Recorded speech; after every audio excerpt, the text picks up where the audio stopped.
Beef നിരോധനത്തെ പിന്തുണച്ച സുരേഷ് ഗോപി ഗോവധ നിരോധനം കേരളത്തിൽ നിയമമായാൽ ഒരു പൗരൻ എന്ന നിലയിൽ അത് അനുസരിക്കുമെന്ന് സുരേഷ് ഗോപി പറഞ്ഞു. ഞാൻ ഒരു പൗരൻ എന്ന നിലയ്ക്ക് നിയമം എന്താണോ അനുശാസിക്കുന്നത് അത് ഞാൻ അനുസരിക്കും. അല്ല, അതൊന്നും എനിക്കറിയത്തില്ല. നടപ്പിലാക്കിയാൽ അനുസരിക്കും. അല്ലെങ്കിലും ഞങ്ങൾ ആരും കഴിക്കാറില്ല. ഞങ്ങളുടെ വീട്ടിൽ ഇത് കയറ്റാറുമില്ല.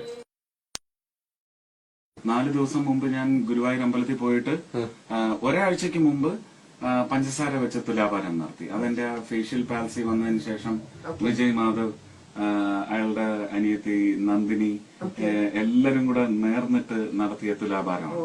അന്നേരം അവിടെ ഞാൻ പൈസ അടച്ചത് 97 കിലോഗ്രാം പഞ്ചസാരക്കാണ്. അപ്പൊ എനിക്ക് ഭയങ്കര വിഷമമായി. അയ്യോ, 94 97 പോയോ. 4 ദിവസം കഴിഞ്ഞ് വീണ്ടും അവിടെ എത്തി തീർത്ഥം കൊണ്ട് തുലാഭാരം നടത്തി. അപ്പോഴും 97 തന്നെയാണ്. ഈ 94 കുറച്ച് താഴണമല്ലോ, അതുകൊണ്ട് കുറച്ച് കൂടുതലാവുമല്ലോ എന്തായാലും എന്ന് പറഞ്ഞോളാ. അത് അവര് ചിലപ്പം സുരേഷ് ഗോപിയല്ലേ വിഷമിപ്പിക്കേണ്ടെന്ന് വിചാരിച്ച് 99, 97 ആയിട്ട് പറഞ്ഞതാണെങ്കിൽ. അപ്പൊ ഈ ഒരു ഗ്രോത്ത് എന്ന് പറയുന്നത് ഈ നവംബർ 5ന് ഒരു ഷോയ്ക്ക് വേണ്ടി സൂറിക്കിൽ പോയിട്ട് അവിടെ ബീഫും പോർക്കും മാത്രമേ ഉള്ളൂ. പോർക്ക് തുടർന്ന് പ്രശ്നമില്ല.